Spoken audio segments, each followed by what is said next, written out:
ये वाला cake madam अपनी बेटी के लिए बनवा रही हैं, यानी कि सरप्राइज़ केक बनवा रही हैं। तो उन्होंने कहा मुझे पाइनएप्पल फ्लेवर भी चाहिए और पाइनएप्पल रियल भी चाहिए उसमें।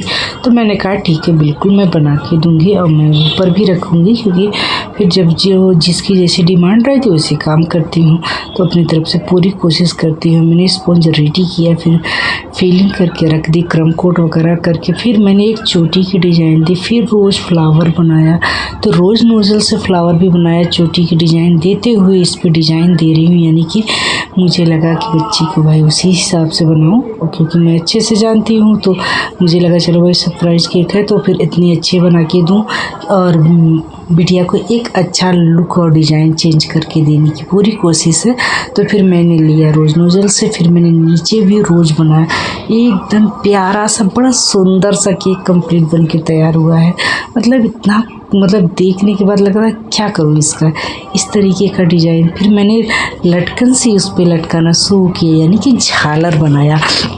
तो मैंने कहा इस केक में बिल्कुल नया डिज़ाइन देने की पूरी कोशिश करूँगी, क्योंकि बच्ची को खुशी मिल जाए। और जिस तरीके वो हालांकि अच्छे से जब जानते हैं जिनको, तो उनको मैं अलग ही अपने तरीके से सोचती हूँ। फिर कुछ क्या ऐसा बनाऊँ डिज़ाइन कि देख के ही खुश हो जाए। और कहते हैं ना कि जब बिन बताए और ऐसे इस तरीके का केक जाता है ना, तो बच्चे बहुत खुश हो जाते हैं कि मतलब उनको विश्वास नहीं होता कि, यानी कि बिलीव नहीं होता कि मतलब इतना सुंदर इस तरीके का केक डिज़ाइन बन के तैयार हुआ है। तो इस तरीके से मैं इस पे काम करती जाए। फिर स्टार नोज़ल से मैंने छोटा वाला लिया एकदम, तो इस तरीके से मैंने उस पर फ्लावर लटका दिया। तो कहते हैं ना झालर लटका तो फ्लावर भी तो होना चाहिए, बिल्कुल उस तरीके से। फिर मैंने पाइनएप्पल का जो बना के रखा था रियल पाइनएप्पल, उसको भी ऊपर से भी फिलिंग कर रही हूँ, रख रही हूँ। अंदर हमने फिलिंग भी कर रखी है इसकी, तो ऊपर से भी मैंने लगा दिया, यानी फ्रंट पे भी ले आके कि थोड़ा सा और अच्छा लगेगा। तो हालांकि अगर प्लेन रखती तो मुझे तो अपने हिसाब से लगता है बहुत ज़्यादा सुंदर लगता, लेकिन बट मैंने सोचा कि भाई जब अंदर फिलिंग करी तो चलो ऊपर भी रख देते हैं। और अपने हिसाब से पूरा डिज़ाइन सोचते हैं कि कुछ ना कुछ कर देंगे हमेशा, कि कहीं से भी कुछ अलग ही तो नज़र आएगा। तो इस तरीके से मैंने उनकी मम्मी ने बोला कि टैग भी चाहिए वो वाला, तो हमने कहा ठीक है, प्रॉपर जो होता है। तो मैंने कहा ठीक है बिल्कुल लगाएंगे, क्योंकि नहीं है तो मेरे पास तो मैं लगाऊंगी।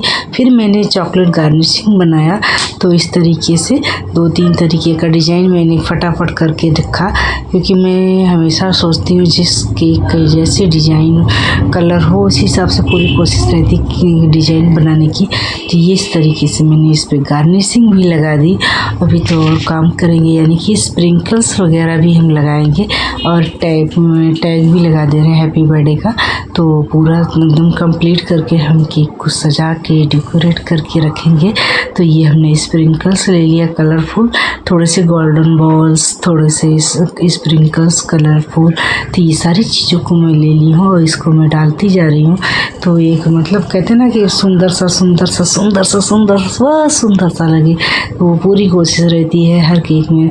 अब फिर आप ये लगा लीजिए एक छोटे से केक में आप कितना करोगे, ये आधा किलो से ऊपर ही हो गया केक। जब हम कम करते हैं तो बढ़ जाता है, क्योंकि डिज़ाइन से लेके फीलिंग से लेके हर चीज़ में फिर देती हूँ ढंग से भर के, तो इस हिसाब से केक का वज़न बढ़ जाता है।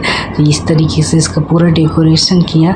तो इस तरीके से मैं थोड़े से गोल्डन बॉल्स लगा रही, जो हमने स्टार नोज़ल से बनाया था फ्लावर, उस पर एक लगा देते हैं, क्योंकि स्प्रिंकल्स मैंने कहा थोड़ा सा बड़ा वाला लगाते हैं, देखने में बहुत सुंदर लगते हैं। खाने में तो मतलब कुछ लोग कहते हैं हार्ड होता है, तो लेकिन देखने में केक की जान डाल देते हैं। तो मैंने थोड़े से गोल्डन बॉल्स, थोड़े से मैंने सिल्वर बॉल्स लगाए, इस पर एकदम बढ़िया सा लुक तैयार कर